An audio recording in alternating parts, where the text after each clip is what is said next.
Messieurs, dames, vous trouverez ici des actualités singulières tous les jours. Mettez un pouce bleu, abonnez-vous à la chaîne et activez la cloche pour ne louper aucune expertise quotidienne. Je compte sur vous, c'est très important.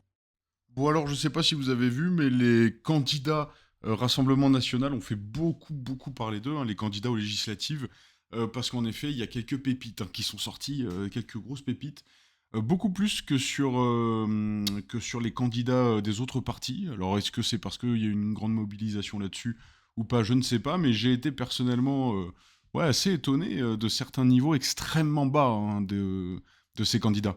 On va en regarder un là voilà, pour regarder un petit peu ça, mais c'est vrai que tu te dis, bon, comment est-ce qu'un parti un peu sérieux, enfin qui se veut sérieux en tout cas, peut mettre à la tête hein, de certaines zones des candidats avec qui semblent aussi peu à l'aise sur des sujets, voilà, sur leurs propres sujets, quoi. Bon, on va regarder un extrait. Aujourd'hui. Il faut diminuer également tous les taxes, les impôts. Lesquels? Les taxes, tout ce qui ruine les entreprises. Donnez-nous un exemple. Nous, on a baissé les impôts sur les entreprises de 33 à 25%. Oui. De quels impôts, quelles taxes sur les entreprises voulez-vous baisser? Toutes les taxes qui sont liées à... Donnez-nous un exemple. On va passer à notre deuxième dossier. Des mesures pour... Ouais, mais ça, tu vois, c'est vrai que c'est quand même embarrassant. Enfin, je veux dire, c'est encore une fois, hein, rien contre ce monsieur, rien du tout, mais quand tu te retrouves candidat aux législatives, c'est-à-dire que tu vas porter, tu vas voter des lois, in fine, si t'es élu, tu vas porter la voix d'un parti de cette manière, il faut quand même être un minimum béton sur quelques dossiers, quoi. Au moins sur ton projet économique, quoi. Un minimum. C'est vrai que tu te poses la question, et le problème, c'est qu'il y en a beaucoup, hein, des exemples comme ça qui sont sortis. C'est vrai que tu te questionnes sur, alors est-ce que la politique aujourd'hui est devenue vraiment complètement ras des pâquerettes ou est-ce que ça a toujours été comme ça, je ne sais pas. Mais c'est assez surprenant. Tu te dis putain, on parle quand même là de diriger un pays où là il s'agit des législatives, mais ça fonctionne aussi. Parce que là, si jamais le RN passe en majorité, il va bloquer toutes les lois qui vont être proposées. Donc si tu veux, il va déjà avoir une énorme influence sur la politique mise en place. Donc c'est assez affligeant. C'est assez affligeant. Alors bien sûr, je me dis, en fait, je sais pas quoi me dire. Est-ce que je me dis que c'est le cas aussi, que c'est sûrement le cas aussi dans les autres partis, mais dans ce cas-là, c'est pas non plus rassurant. Parce que si c'est le cas aussi dans les autres partis, c'est qu'il y a vraiment rien de sérieux. Parce que, si tu veux, dans un premier temps, tu vas te dire quoi quand tu vas choisir un parti pour lequel tu veux voter?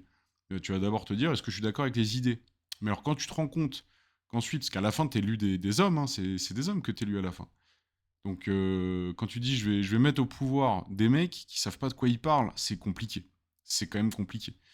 Encore une fois, hein, rien contre le monsieur qui s'exprime, mais il est placé à un haut niveau, en fait. Donc, forcément, on a quelques attentes.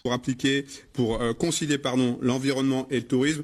On sait que ce sont deux notions très présentes sur Annecy, on a le lac d'Annecy, sur notre deuxième circonscription, sur notre département. Monsieur Bouvard, vous avez la parole en premier. Quelles seront vos mesures pour concilier environnement et tourisme? Alors, environnement et tourisme. Environnement, déjà, il faut enlever toutes les... Excusez-moi, je coupe déjà. On dirait un mec qui parle, tu sais, qui passe son oral de français. Alors, tu sais, tu reprends 3 fois la question avant de commencer à y répondre, histoire de mettre bien tes idées en place. Je veux dire, tous les politiciens font ça, tu sais, de trouver des petites phrases, le temps de réfléchir. Mais là, c'est vraiment juste, il reprend la question. Genre, ah, ça rappelle le bon temps. Toutes les lois qui sont complètement débiles sur les voitures à faible émission, sur toutes les thématiques écologiques, l'écologie punitive, tout ça, ça doit cesser tout de suite. On doit revenir au localisme, produire plus près, produire pas tout, on ne pourra pas tout produire, mais au plus près et le plus possible français. La restauration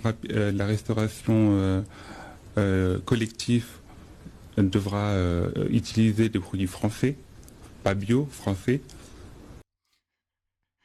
Oh, pardon, je coupe, mais là, pas bio, français. Pourquoi pas? Ouais, c'est génial de dire ça, tu sais, genre vraiment bio dans sa tête, c'est un truc étranger, quoi.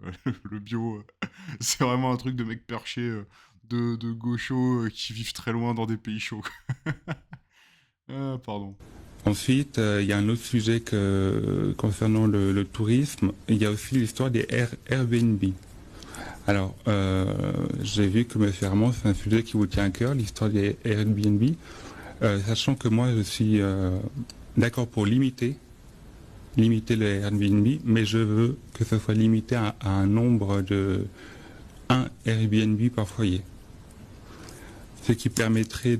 C'est énorme quand même, parce que, bon, je sais pas, hein, peut-être que ça, y a un truc plus grand derrière, ou je sais pas quoi, mais là, tu sens que c'est un gros sujet où il l'a dans ses notes, il veut le caser, parce que c'est un truc qu'on n'entend pas beaucoup, le sujet des Airbnb. Mais c'est vrai que tu te dis, ça fait un peu tu sais, c'est un peu l'étudiant qui passe toujours son oral. Il passe son oral et il se dit, putain, je vais caser un truc que personne a casé encore et ça va un peu me mettre en haut, quoi. Genre, je veux absolument parler de ça parce que ça, là, je sais que je vais sortir du lot en disant ça. Parce que je sais pas, j'ai l'impression, vu comme ça, que c'est peut-être pas le truc. C'est peut-être pas le truc de l'année, quoi, comme info, mais après, c'est moi qui juge, j'ai pas spécifiquement de doctorat là-dedans, hein, donc... De pas taper sur les gens qui ont seulement ça comme source de revenus. Ouais, bon, c'est compliqué, hein. En vrai, c'est compliqué, parce que là, on sent que... Alors après, il peut y avoir plusieurs choses, hein. Il peut tout simplement ne pas être à l'aise à l'oral ou face caméra, ça se comprend complètement, hein. Tu peux un peu perdre tes moyens et tout. C'est peut-être le cas ici, ça, c'est des choses qui arrivent extrêmement régulièrement, mais c'est clair que là, à la fin, c'est des gens qui sont censés, de ce que j'en lis, hein, a priori, c'est vraiment des candidats, hein, pour les législatives. Bon, c'est des mecs qui sont censés être en haut du panier, voter des lois, etc. Faut du sérieux. Faut du sérieux. Faut même, et honnêtement, faut même un petit peu savoir s'exprimer dans une situation de mise en tension, quoi. C'est important. C'est important parce que tu vas être amené à t'exprimer, tu vois, dans ces moments-là. Tu vas être amené à t'exprimer et il faut que tu saches défendre tes idées. Et là, tu te dis, putain, ça, c'est le haut du gratin, quoi. Bon. J'ai lu un tweet, là, il y a pas longtemps. Aucune idée de ce que ça vaut. Mais le truc disait que, ouais, a priori, le RN demande, demande à ses candidats de plus trop s'exprimer, quoi. Enfin, bon, je sais pas si c'est vrai, hein. Enfin, voilà, bon, écoutez, j'ai trouvé ça, alors j'allais dire amusant, non, enfin oui, si, bon, je pense qu'il vaut mieux rigoler de toute façon.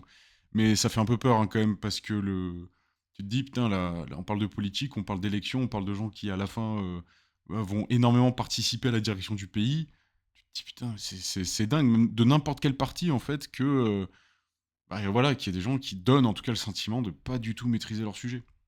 Bon, allez, on en parle plus tard. Vous mettez un commentaire, n'oubliez pas, je réponds à tout, même si on n'est pas d'accord, c'est toujours un plaisir. Et pouce bleu, abonnez, je compte sur vous. Allez, à la prochaine, salut!